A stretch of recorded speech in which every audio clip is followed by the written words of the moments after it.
Hello, everyone. We are live yet again. This is one of my authors' chats of the week, and I'm going to have a repeat co-host coming on in just a few minutes.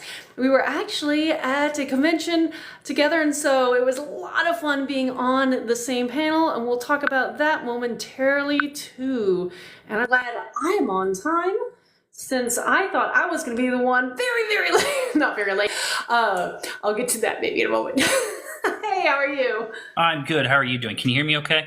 I can. I was just going to turn on my volume all the way up. I'm Perfect. just realizing I don't have my headphones in. Let me go grab that Do your thing. I'll ramble in the meantime. But yeah, I'm glad I made it here on time. I actually, because I'm about to be on go to another conference next month. Where's my headspace right now? I'll be at Multiverse Con in the Atlanta area. And I was just being interviewed by that group about being a panelist and selling there, just like I just did at DragonCon. And it was running a little long, and so I was trying to just make sure I could jump from being the interviewed, jumping on to be part of this one. So it was a little scramble and madness for a second there, but thankfully that went well. It was just also a little unfortunate that the guest after me is someone else I know and adore, and so I couldn't listen to the second part of that live, but that's why I'm here. Responsibilities, and I made it here. Hi, how are you? I'm good. How are you doing? Can you still hear me okay? Yes, I can. Excellent. Fantastic. Glad you made it. Yeah. I don't know if you heard any of that, but in case you want to look into it for next year, in the middle of October, there is Multiverse Con outside of the Atlanta area. It's this year it's moved to Peachtree City. And so I'm going to be there being a panelist and selling books just like I was there for DragonCon, and was just being interviewed by them. And so it was just a few minutes of like clicking off that, listening into one of my friends who was jumping on, and then I was like, okay, time. I'm here. I gotcha. Yeah. But how was the DragonCon and the rest of it for you? Because we were just on another convention in Atlanta, the big one. Right. Yeah, no, DragonCon was awesome. It was different from what I didn't get to do as much networking as I was really hoping I would, because I had some friends that went with me who I was sort of giving the tour guide role to. I met some of your friends. So, yeah, they're great. They're a lot of fun, but they've never been before, so I kind of wanted to help them get to use the atmosphere and stuff. So next year, I definitely want to do a lot more networking and a lot more time spent with other authors and stuff, get in on that one author greeting thing. For sure, I definitely want to be involved in that one. But overall, it was a really good time. I thought our panel went really well. Yes. I had a really good time on it. You were fantastic. It's always interesting to see a first timer on a panel and be like, are you going to be okay? And you were like, I'm good. Let's do this. I'm ready to roll. And you were good. You were perfect. Well, I appreciate that. That's good to hear. Our panel, which may or may not shock people, was reading and writing with book talk. So we are here in front of you live now. But no, that was absolutely great. And you actually went to the convention and had a fantastic banner kind of sign that you made, because you were, tell everybody, one, what you write. Let's start with off, because not everybody knows you. And then two, let's talk about your strategy of passing out books at that convention, which was wonderful. How much support you got for that? It really was. Yeah, so I wrote Paragon Exordium, which is an epic rural fantasy about a magical apocalypse that takes place in our world. It's multiple points of view. It's genre bending. It's like someone described it earlier as like War of the Worlds meets Lord of the Rings. It's about a magical apocalypse and stuff. And so it's going pretty well. We released just a little over a year ago. As of today, we just hit our 500th copy out in the world. So that's super exciting. And there's your copy. So when I was getting ready to go to DragonCon, I made an announcement like, hey, look, I'm going to DragonCon as a panelist, but not as like a featured guest or anything. And I can't afford a booth because their booths are crazy expensive. Yes. They're like thousands of dollars. And I was like, that is not... I can't. Yeah, it's not something I was like fiscally that would be too much. It's already a risk to go. In today's economy. But I was like, I'm going. I want to make sure I get out there. And what I can do is I can give away books at the convention. and without getting any kind of trouble. So I said, if anyone wants to help sponsor some of my books at cost of printing, just the cost of printing, if we can get 8 copies for me to just give away to some people while I'm at the convention, that would be really good. And within an hour, one person came in and said, hey, I'm sponsoring all 8. I'm not an author. I want you to put other authors' names in it. You choose 8 authors. I will go and follow all of them, and you can put their names in it. And so I made a video being like, wow, this is really exciting. And then I kept getting offers from people that wanted to sponsor other people. It's like, hey, you 8, you're featured. I chose you as my 8 people. And half of them were like, I want to sponsor someone else. And so it just kept going until we're at 30 books. I'm like, this is over 20,000 pages of a book. I can't do more than 25.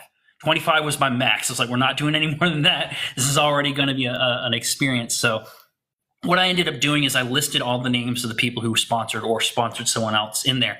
And then I asked each of those people to give me a quote or something, a note to write in it, if they were an author, what they usually sign their books with, and just to make each individual copy not only a shout out to all of those people, but also a individual copy for each person who gets it. So each one is specialized and unique, even though they're all shouting out and all special.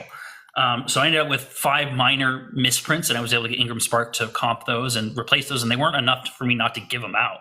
So I ended up taking 30 total, which we had a whole wagon full of them, and I set up in one of the hotels.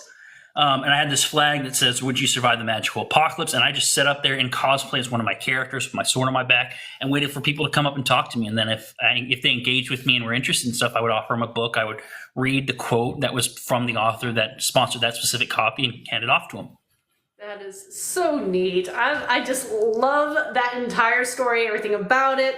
The fact that you can going, I can't say enough of how the bookish community is just, at least my experience, has been so friendly and so welcoming and so sharing, and hearing stories like that are more than just charming. They're just wonderful. Yeah, it was super encouraging because it's been a long time goal of mine to go to DragonCon and be a panelist as an author.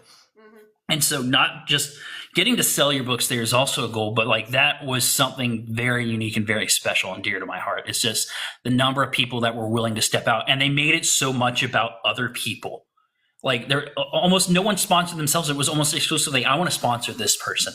I want to help get their name out there. And that's just, it's mind blowing how much generosity I encountered in this community. Well, I've been thinking, and I don't know how this would work. I don't know. I haven't read the fine print because I've never looked at those big full weekend booths at that event because, like you said, they're not cheap. And so when you are an independent author and you could have 1 or 2 books out, you could have a whole bunch, but it's still a hefty fee and a risk to take on. But what I have seen for the smaller print publishing houses, I was watching one of my friends who is a part of one. They all took turns manning the booth. They all sold each other's work. And I'm wondering if it's not been asked before, it should, if a group of truly independent buy or sell little bubble sales authors got together, truly agreed to man it and share it and bid in together and shared the responsibility and times and signing times and did the cleanup together, would that work? Because yeah, I mean, I think that's a great idea. Atlas and I actually toyed with that idea. We applied to be vendors, and we were going to try and split a booth. Just neither of us got approved. But I like the idea of having one, like a group, and you rotate through and have each other's books and stuff instead of having you both there at the same time, just taking turns and rotating through. I think that's a great concept.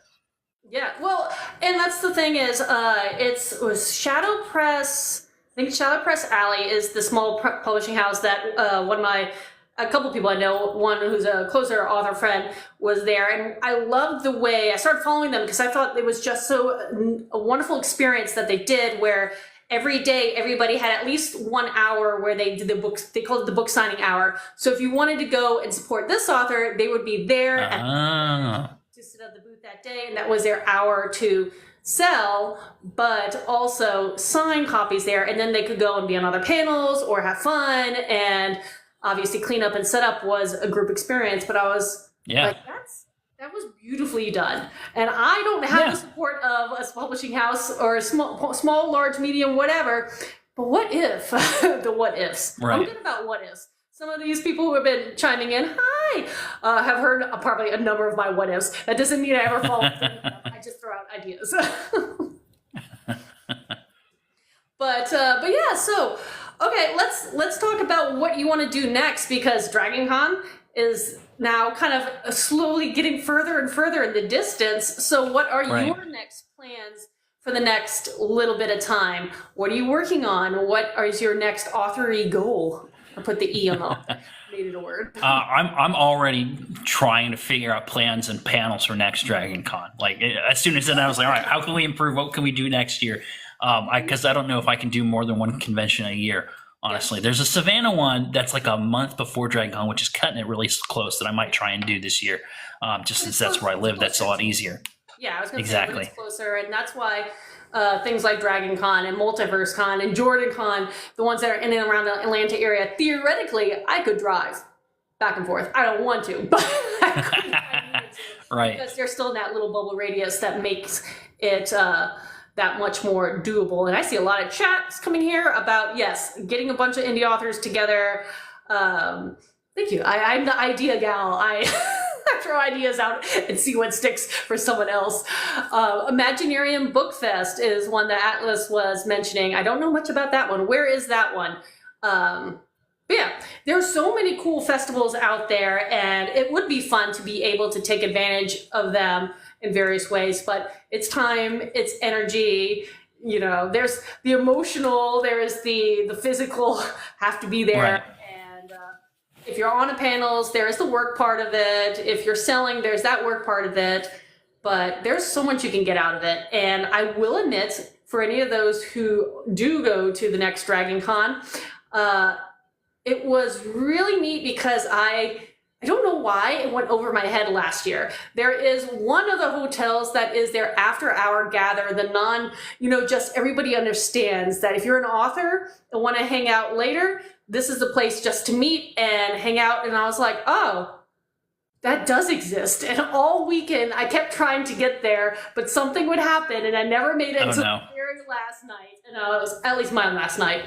And I finally made it. I was like, oh, this does exist. See, that's going to have to go on my list of things to make sure I make it to next year. As far as like what we have planned next, I'm doing a live on Thursday with two people who just finished my book. So that's really exciting. Dave and I are going to both be on that and actually be interviewed by people who've actually read the book. Because up until this point, most of the interviews I've done are people who haven't actually gotten into the book yet. So I'm really excited for that. We're working on book 2, Paragon Attrition, which we're hoping to have done ready for beta readers at the end of the year is our goal currently. And then I'm going to try and force my co-author Dave is writing a spin-off novella, which is going to be called Paragon Odyssey, which is going to be more of a Southern Gothic horror based loosely on the Odyssey within the book world about some characters that disappear in book 1. And my goal is to kind of get him to finish that up before Dragon Con so we can have a novella when we go next year and have more than one option. So that's kind of there. I'm also trying to get my narrator onto TikTok. He's very talented and people have really been his narration is scoring better than my writing on Audible, which is fantastic because he's incredible. He's never done an audiobook before. You wouldn't believe it how good he is, but he's not on here, and I think it's a thing he could take advantage of in a big way where he'd be very, very successful on here. He's a young Irish dude. He'd do just fine. He does narration. But funny thing is the little interview that I just ran to jump here, we were talking a little bit about that of what happens to someone who's new joining the book talk community and, the best way to approach it. And for someone who may be a little nervous, again, not all narrators want their faces shown because they don't. Same thing with writers, and I get it. But just for you said narrator? Yes. Mm-hmm. So just for him to get on and just see what some of the other narrators are doing and kind of get a vibe that way may also get him comfortable enough to then make some videos. And that's the thing is there's plenty of authors out there looking for their next narrator, and they would love to learn about someone else. Oh yeah, I'm sure. I'm sure people are chomping at the bit at the opportunity because he's, like I said, incredibly talented.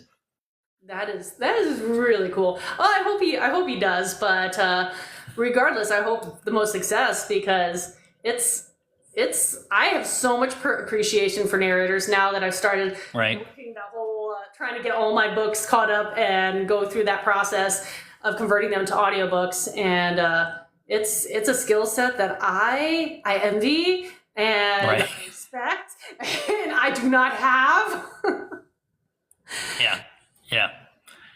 Yeah, it's crazy. And we did royalty shares too. So he gets commission based on how it succeeds. So I think my argument for him is it's an investment for you to get on here and help sell the book too.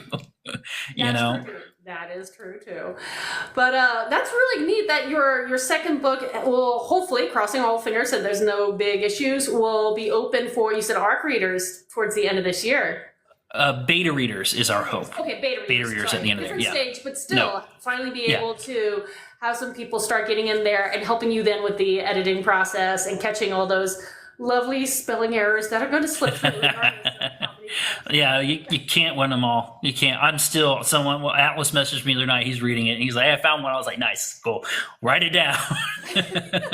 And it's a 231,000 word book. Like, even though we went through it 7 times and had it professionally done, it's within. That's the neat thing, is there's an industry standard, right? And so, like, if you're within, I believe the industry standard is 10,000 for every 10,000 words, you get like 1 error or something. So we're well within kind of that range. So I have never gotten a bad review or negative review because it wasn't good, but it doesn't matter how many eyes look at it, you're going to miss things just because my brain autocorrects everything I write, because it's like, I know what I'm trying to say. Exactly. You're so close to your own work that it's hard to catch some of those kind of little details, because your brain's like, I wrote this, and the reality is you didn't write that. You may have thought you did, but you didn't. And so, I think one of my little secrets loves is the fact that I am indie, and anytime someone does catch, and it is always embarrassing when someone, like, a year or so later is like, "Oh, did you know you had to spell?" I was like, "Oh, no, I did not." But then you can quickly go in, edit it, so that in the future books. Yeah, exactly. You have that power. And I do see the comments saying 'tis to 10,000 words per error. So I didn't know that stat. So now I know. It sounded right, but don't ask me. If you say anything confidently enough, people will run with it. Unless we got fact checkers, which apparently we do, which is great. I love fact checkers, and I love the confidence thing, because that's how I get through life. I pretend, I fake it till I make it. Exactly. But that's kind of the part. It's like, I write fantasy. I literally create fictional worlds and make you believe them, and make you love them, and make you fall in love with the characters, and then I break your heart like 1,000 times. It's fine. Yep. So with your sequel, what can we expect the next step to be? Like, are your, like, is there any major character growth? I know you can't really tell too much yet because you're still on, but, like, what is some of the new things that readers might be excited about?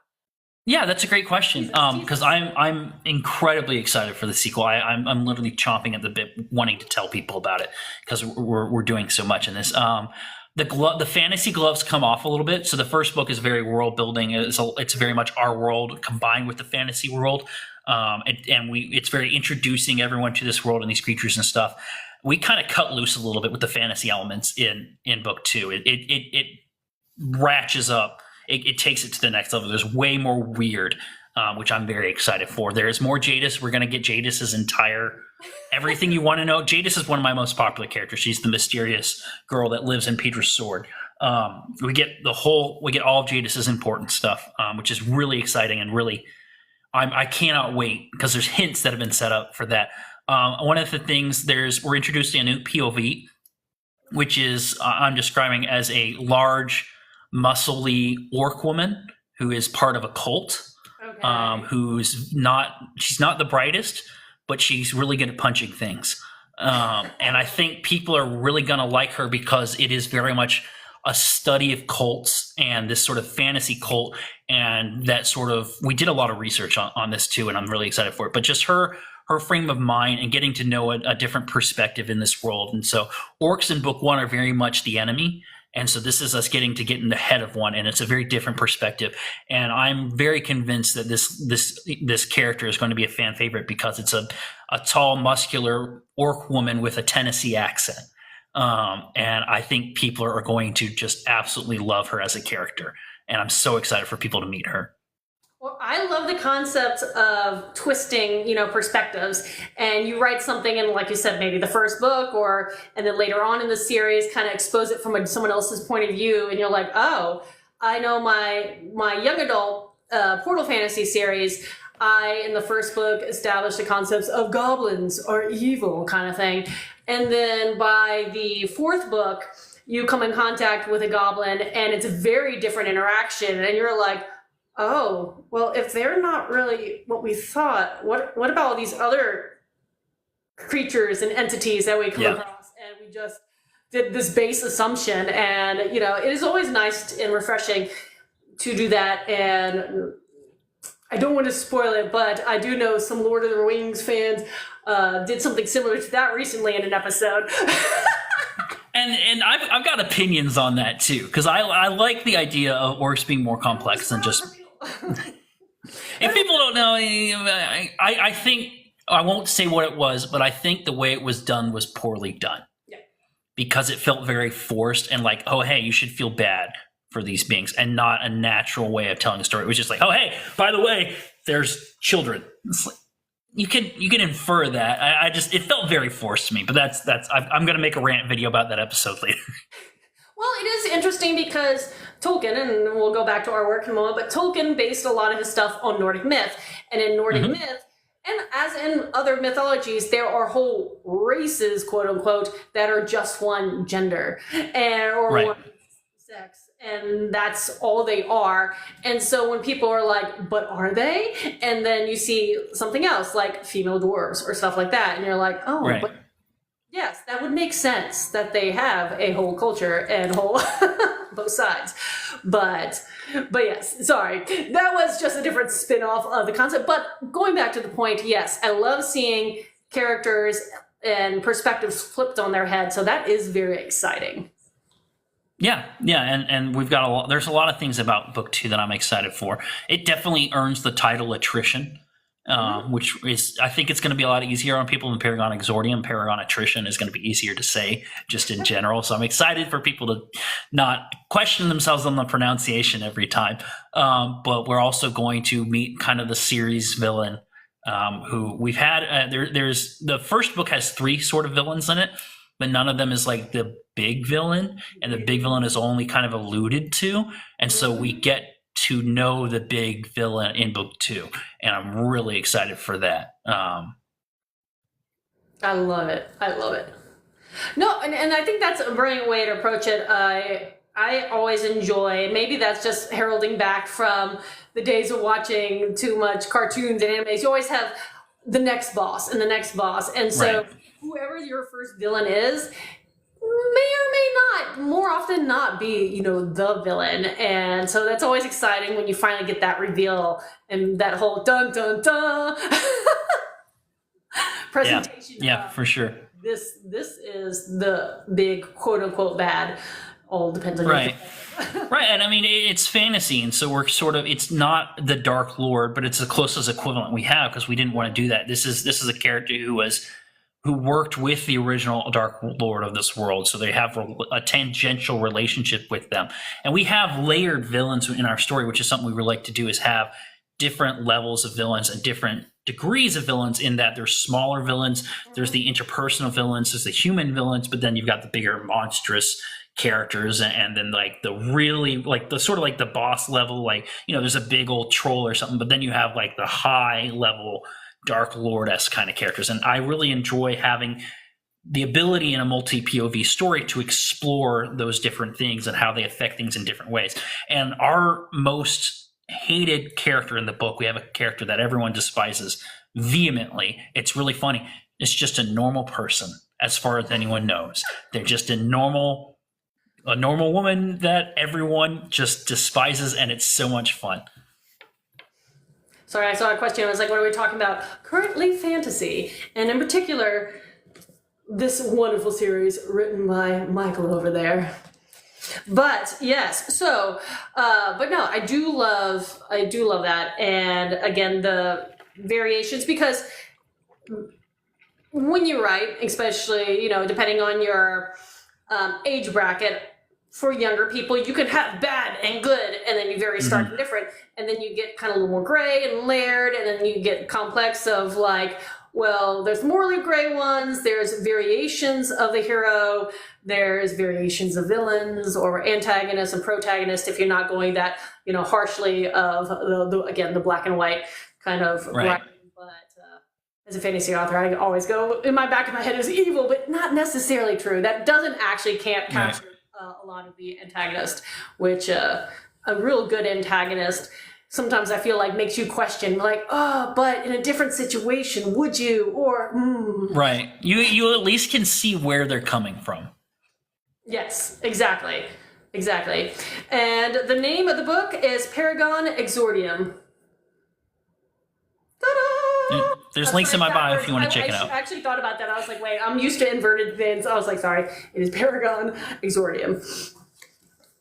I think there is a way to invert it, and I just haven't. There is. You just got to click on it, I think. I haven't done it.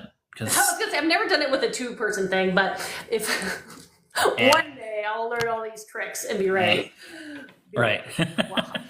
Until then, because there are always people who are super fancy about this, and I'm like, I'm just going to jump on and talk about books. Yeah. Books, writing, and everything else. But yeah. And actually, flipping away from what you're writing, let's talk about reading, because again, both going to conventions, one things I know I come out with is a stack of books. So what is the next book on your TBR list? Because TBR lists, if you're like me, are skyscrapers. Yeah, I've got a mountain right here. I've got a big list. That's such a good question, because I got your book, and that's really high on there. We got that Guardian Speaker, and then Drew gave me his, but I've also got like 12 others that I've had. So like, so many. Armitage by Atlas Creed, who was in here earlier, is really high on my list. I'm currently reading 3, which is too many. But I'm doing the audiobook for K.R. Solberg, who was in here, her book Remnant, which is really, really epic fantasy. It's very interesting. It's like epic flintlock fantasy, which I'm enjoying a lot. I'm reading The Shards of Aetherius Arisen by Colin J.D. Crooks, which is really unique. It's a very, very cool soldier point of view about like this guy who's like the avatar of wrath for the god of war, basically. And he gets sent to take out the god of nature, but something goes wrong, and it's this whole like mystery and him trying to like get back in his god's good graces and stuff. And it's a really interesting first person point of view. It's a little darker than what I usually read, but I'm quite enjoying it. And then I'm doing an arc read for what is it? I lost it in a second. It's okay. I put you on the spot. You did. Anyway, I'm doing arc read for MJ. And I'm gonna forget her name. I'm sorry, she's not here, so she'll forgive me. It's okay. I understand. Distortion of Fate. There you go. Say it again. A Distortion of Fate. There you go. See, sometimes it's hard. Like I'm very bad with names, and people. I will meet someone like 5 or 6 times. So bad at names, but I'm good with faces, and I'm good with my own book characters, which is a good thing. I'm just bad at names in general, so I understand about that. And yes, Lord of the Rings, book 2, The Two Towers. That's a great series, and again, being Tolkien being one of the forefathers of what we consider more modernized fantasy. That is, I always have to nod and tip my hat, my proverbial. You have the hat, your hat, you know. There you go. Hat tip to Tolkien. Tolkien. But like, yeah, it's always interesting, the evolution of fiction and fantasy, and where we get our storylines and concepts and myths. And talking about that, there was, and what I should have done is written all the questions down, because we did have questions come in for once on one of my videos about this. And now I'm like, I have to think about it. But yes, go and continue to talk about your books. I promise I'm gonna. Yeah, so I like my goal this year is to only read indie authors, and that's what I've been doing for the whole year. And so that's my focus, is try and help spread as much support for other indie authors as I can. So since yours is 4, I could probably split it up and do like the novellas between things, because I need a little. I'm in like 3 pretty big ones right now, so a little novella in between. And I've read more novellas this year than I've read anything else, which I'm really enjoying. I didn't used to read a whole lot of novellas, so I'm quite enjoying reading those this time around. Well, I think I don't know if there are more writers, novella writers out there, or if it's just becoming a little more accepted. But I do hear that particular type of storytelling tossed around a lot more, in the fact that, I have to market my own novella series and kind of, again, educate some people on exactly what that means, but also the fact that there are a lot of people coming like, oh, I love novellas, or I just picked up my first one, or I use them like kind of palate cleansers between books. It's great. Yeah. Yeah, and there's a lot of value to that. There's a lot to be said for the value of novellas. And I mean, especially as indie authors, they're so much faster and easier to produce. And it's something I want to get into writing more of instead of my 231,000 page tome that took 6 years. I'd love to get a couple of novellas out there. I've got some ideas for them. I just so far don't have time to write anything other than the main series, because I want to finish that up before I challenge myself really to write other stories. And that's a big thing with how long Paragon Exordium is, and it being indie, is it's as long as it needed to be to tell a good story was our goal. And we didn't look at or count page numbers or word numbers until we were done, because our thought was it doesn't matter what the standard is, because we know what makes a good story. And that's how long our book's going to be. And one of the resounding things I've heard about it when talking with people and getting reviews and stuff is it doesn't feel long, that it's easy to read, which was very much one of our goals. And that's a good point. I will pause for a second from my point and hopefully not forget it, but saying, I see some comments saying fantasy and hard sci-fi are interwoven in that book. I love when people start fusing things a little bit more and not keep, everything rigid. It is always nice to do that, but now I lost my train of thought. Something about something. It's gonna be that kind of night. Tomes. It's about tomes. Sci-fi and fantasy. Actually, now I remember. Yeah, so this, yes, is a meaty book. It is. But, okay, one, I love large books, so that's absolutely great. But I had a similar experience because for my YA series, YA traditionally has a very strict word count that you have to fall into. And when I wrote it with that same thing of my first book of that series was, it's going to be as long as it needs to be. And when I started querying it, one of the things that when people got back to me, they're like, here's the thing. For YA and trad publishing, you need to cut about a third of it out in order for it to fall in that the size we require. And I thought about it, and I was like, nope. Keep them up. Yeah.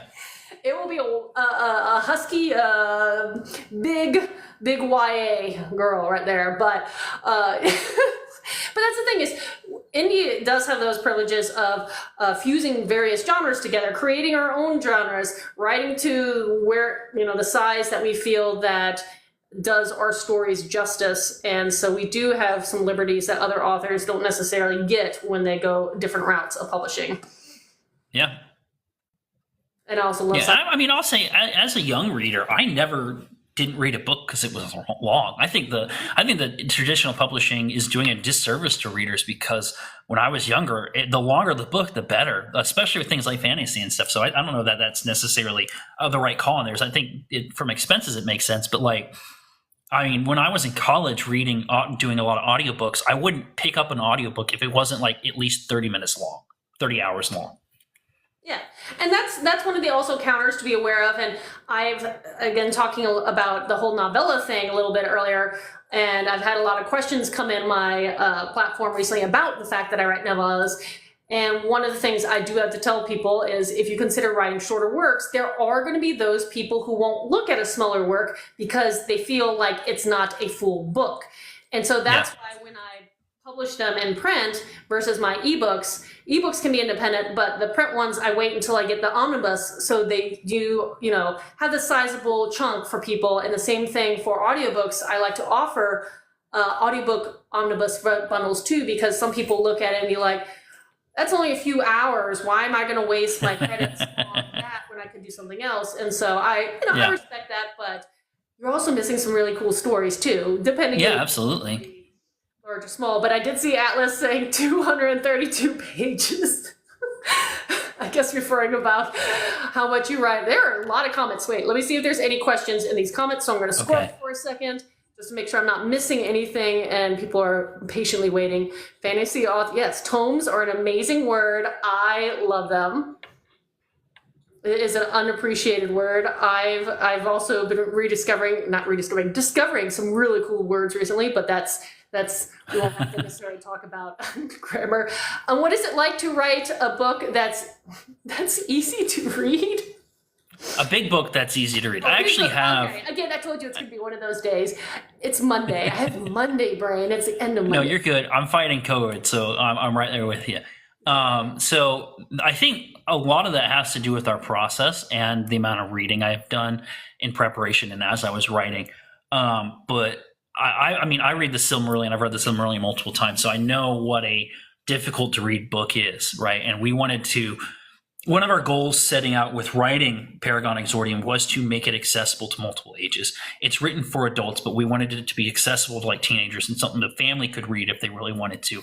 And very much inspired by Lewis's writing and Tolkien's The Hobbit more so than The Lord of the Rings. So part of the process and one of the big things that makes it easy to read is my co-author Dave. When he's reading, we have a rule where if his eyes start to roll back in his head, where it's too much, right? And he's like, I'm very invested in this, so you're not going to find someone more invested in me. So if my eyes are rolling back in my head, then you've gone too far, Mick. So Mick has to reel it back in and make it more palatable, make it easier to read, cut out chunks of the lore, make it more digestible. And so I think that rule has serviced us a lot because of that element. And then one of my alpha readers is my buddy Blake, who doesn't read a lot, and he really doesn't read any fantasy, but he's an alpha reader for this. And so his commentary and his perspective on it is really good because he's outside of what we're normally targeting, which helps us hit more of that medium that we're going for.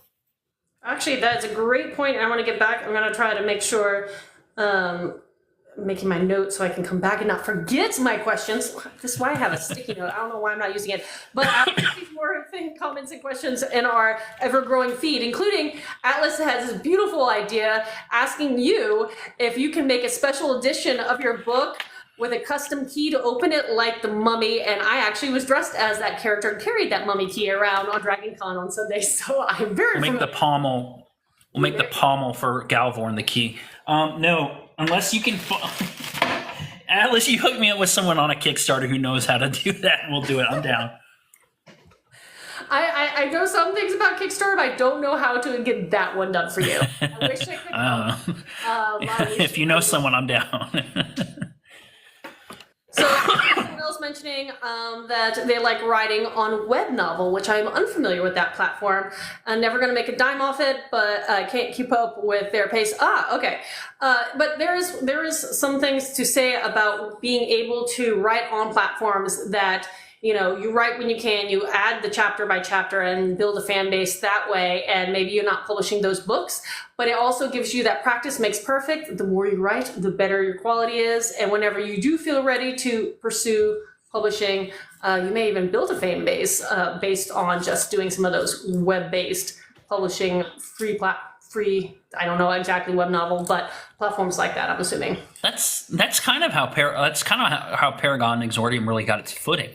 Was when I was working on it, I launched a Kickstarter a Patreon in the early days, where I would release a chapter for paid subscribers for a while. And I did that for about a year. I started that as a way to keep myself motivated and give myself deadlines and stuff, but also to make a little bit of income.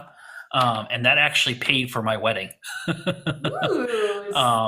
didn't pay for the publication, but it paid for my wedding in a large way. So you can take things and you can take stuff in an online format that you're releasing and take it later and refine it and re-enhance it and redistribute it in a different format, as long as you're writing.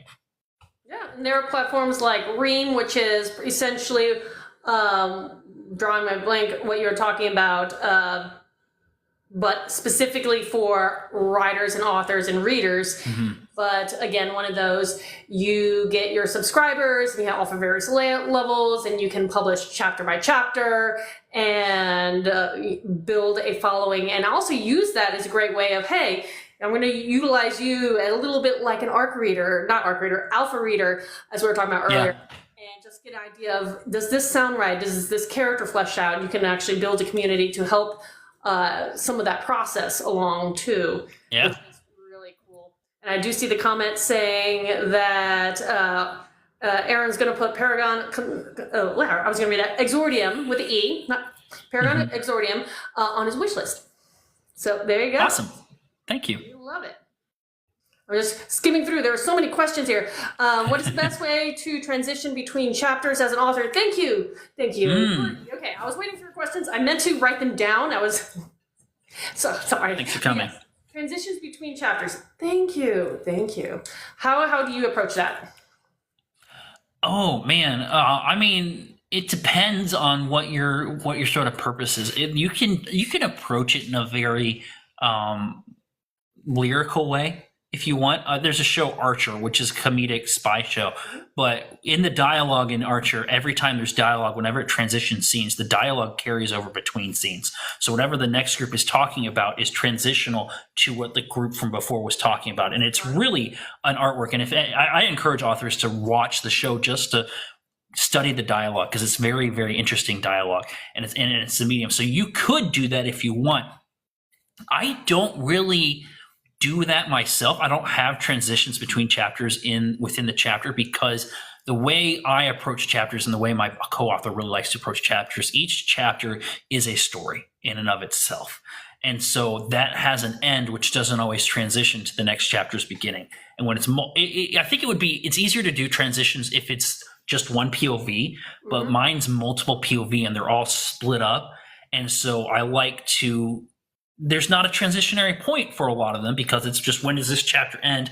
Is this story told, or is there a cliffhanger? Okay, let's pick up who matches the mood I want to set for the next thing, right? So if I have a really intense Peter chapter, the next chapter being a Sean chapter that's more lighthearted and less intense serves as a good foil and almost a break for the reader as they're moving through this story. And so that's something we're actually approaching with our POVs pretty intensely, is the chapters that are deeper and darker, we're going to try and break up with the chapters that are lighter and less deep and less heavy. I love that. And it's always nice to talk with various authors, because you write multiple POVs. The only book that I've done that is not published yet is sitting in the secret stash in the back. Will happen one day. But yeah, so far I've only been a single POV person. So the way I do it, make sure whatever theme point that each chapter has, because usually they're kind of like micro books. And so they do have some kind of like, almost like a mini arc. Once you get used to writing enough, you kind of notice that different chapters have some reason of why this cluster of information is bundled together versus put with something else. And so I write single POVs. I love cliffhangers. I love to hook someone and make them want to read the next, page. Okay, 2 page. Oh no, I'm reading another chapter. Oh no, I have to read the next chapter. I love that. Yeah. So I like to lure them through. And that's one of the fun things about multiple POVs is I can have that cliffhanger, and then I pull them away and pull them into another point of view that's completely different. They don't get their answers, so they're rushing through that. But by the time they're finished rushing through that, they want to see what's going to happen to that character next. But then they get back to the other character. There's that sense of relief. Okay, we're going to finish up this one. And then you just carry them along in that fashion. Yes, I love it. And it kind of reminds me, when I'm thinking about it, it's like when you watch something visually, especially with a large cast of characters, usually TV shows, they do that. And they'll show you from one character what's going on, and then they'll cut it right at it. And then they'll like, oh, well, now you have to find out in a little bit, because we're going to be talking about this other character. And you go over there.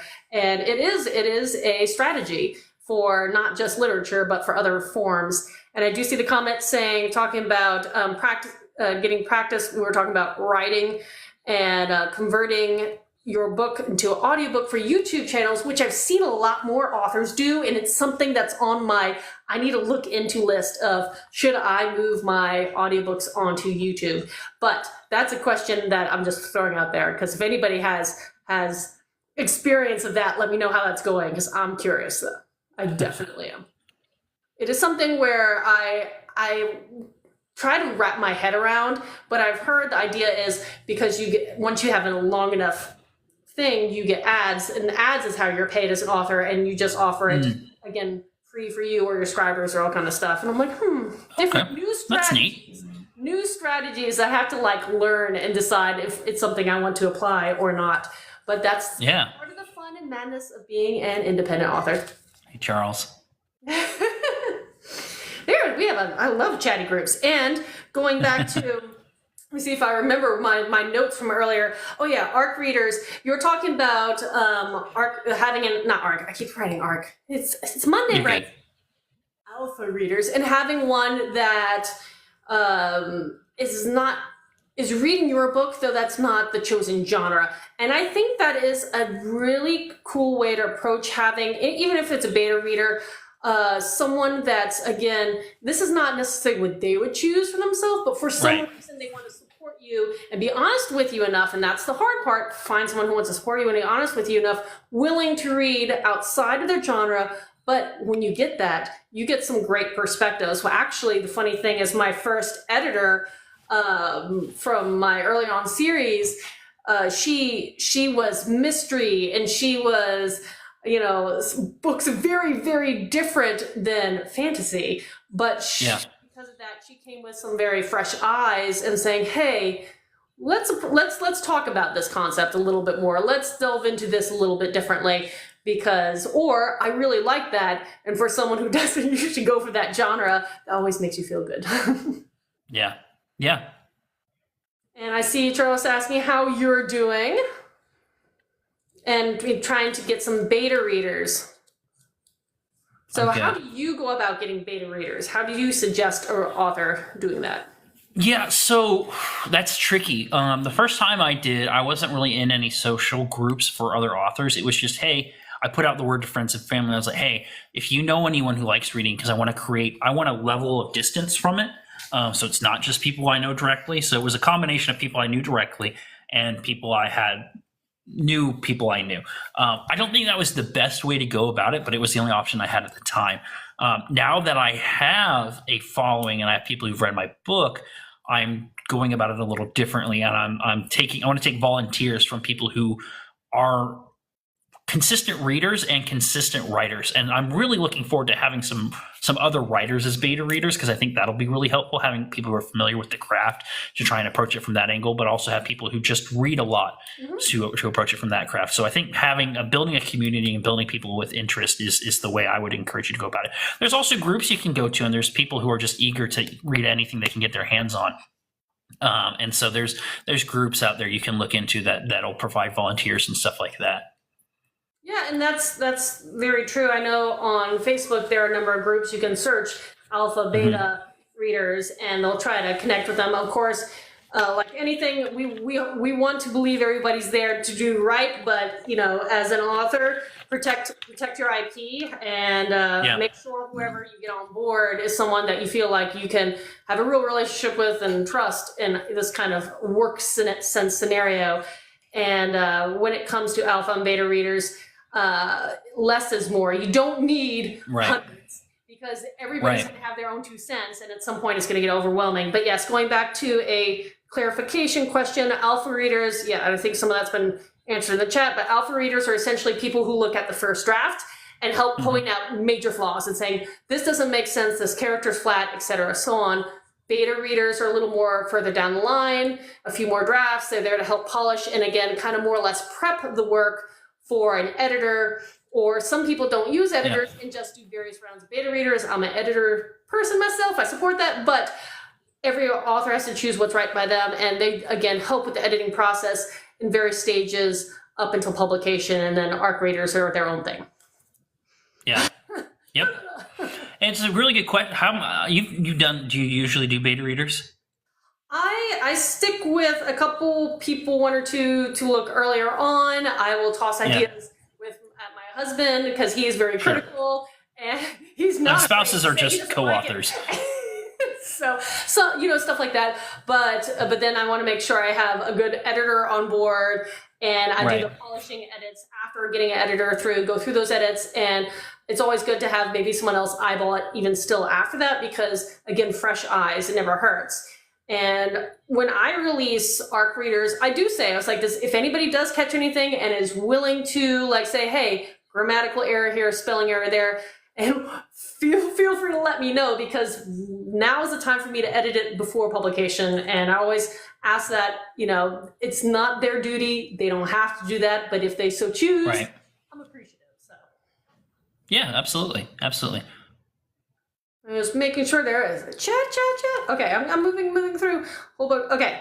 I think I caught up with most of the questions. Hard sci-fi fantasy with lit RPG elements. Lit RPG is booming right now. I am aware of that. And funny thing, going back one more time to DragonCon, but then I have some of my regular questions for you. But going back to DragonCon, there was an event this year, and it was a lit RPG event, and essentially it was an interactive bingo game with some of the biggest names in lit RPG. And anybody who came to this event, it was one of those huge ballroom kind of areas where the Fantasy Gather took place, so the book signing. They cleared it out, and you went around to all these various lit RPG people, and you asked them to tell them, so-and-so has to tell you a story. This one you have to make laugh. This one you have to, say your favorite theme or genre. And it was just a very fun event. It sounds like fun. But going back to the regular questions, I do want to make sure, because if this platform is nice and I'm able to repurpose this on my YouTube channel, I like to put all your content below. But for everybody here, outside of Book Talk, where can people find and follow you? Do you have a website, newsletter, other socials, that thing? I have a newsletter that I've only sent one out for to announce my audiobook. I do not use it a whole lot, but you can sign up for it in my bio links and all that. I've got an Insta, I've got a Facebook, I've got an X and a Threads. I'm not super active on anything other than here, except for maybe Threads a little bit, and most of my Insta is just reposting stuff on here. So please follow me on all those if you want. I have a YouTube, but it's all gaming clips. I post like one book video for every 10 gaming clips, because it's just something I do for my buddies. It's a vice. But yeah, no, I'm mostly active here. But if you want to check me out on any other platforms or anything like that, they're all linked in my bio. I love it. And it's all the same username, Mikel Mewasul, like it says on the screen here. It is perfect because it keeps things simple, and sometimes that's the best thing, especially if you're like me with a weird last name. It's simple. Anywho, so the other thing I do want to ask is, where can people get your books? Because a lot of people want to know, are you wide? Are you exclusive through Zon? Do you sell direct? Do you sell signed copies? All those beautiful things. Yeah, so I've got signed copies available via my Etsy for the US only, which is, of course, linked in my bio. I can't afford to ship outside of the US. If you really, really want one outside the US, we'll talk. Send me a DM or something. We're on Audible exclusively for the audiobook, which is really good right now. If anyone's looking for a code, I've got some review codes available. Katharine, if you want one, it's all yours. I've got some Audible review codes I need to send out, but if you want to pick it up and support me, that's great too. We're on Amazon as well. We're available internationally. We've sold copies in over 10 countries. So anywhere really books are sold, we're available. I love that. And that's one of my big challenges right now is finishing up a project. It's going to be a new first book of a new duology for the future years. And then I'm going to pause. This is what I'm telling myself. So I'm saying this aloud. People hold me accountable. So I don't start another project until I take time to ensure that my ebooks and most of my audiobooks are wide.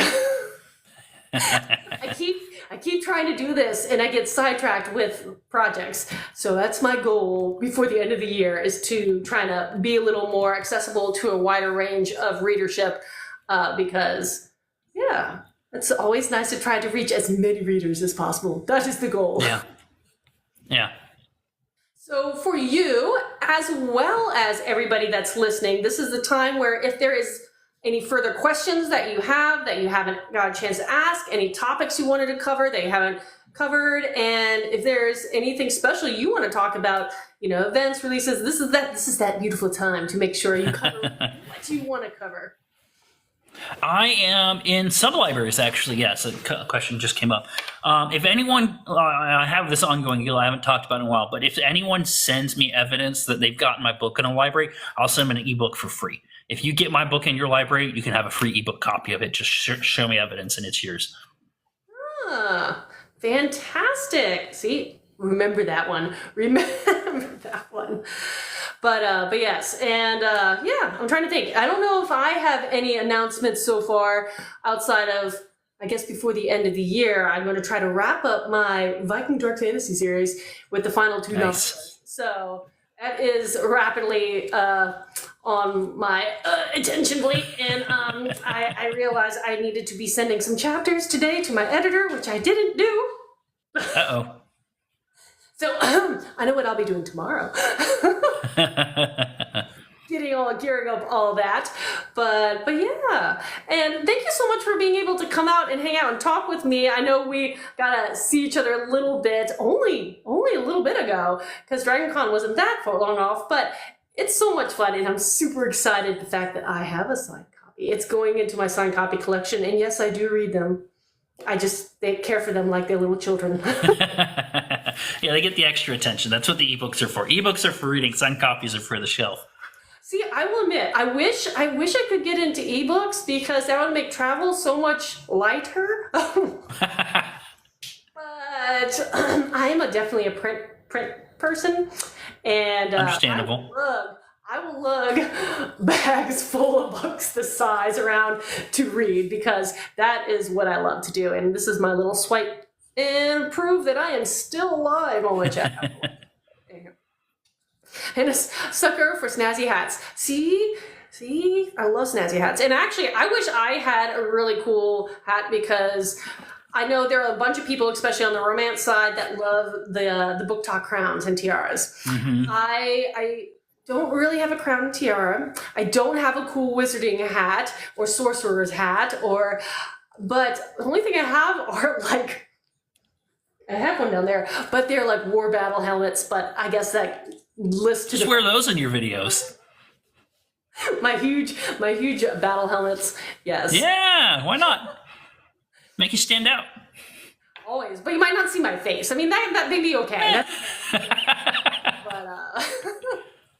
But yes, thank you for everybody who's joined in this last hour and hung out with us. I love doing these events. I try to do them weekly if I can. And Michael, again, anytime you want to join in another one of these, I plan them in advance, but I always love having someone else to hang out and talk to. And if you ever do the one in Savannah, going back to conventions, let me know, because yeah, absolutely. Terribly far from me. Yeah, for sure. Probably swing something, and Savannah's a beautiful city. That area. It is. There is a convention down there. It's not that hard to twist my arm, you know. I got you. But well, thanks for having me. Oh yes, and again, for everybody, I really do appreciate, especially a chatty group, because sometimes it's, I can talk a lot, if you can't tell. But I always love a chatty crowd, and I appreciate all of you. And Michael, I hope you have a lovely rest of your day and week. And I'm hoping to crash so I can get through Monday brain and get into Tuesday mentality, where be a little more focused, hopefully. And thank you for all. And I have to go. I hear my dog pacing, and that is always my cue that he's telling me it is time for him. So, all right. Bye, everyone. May you walk under blue skies.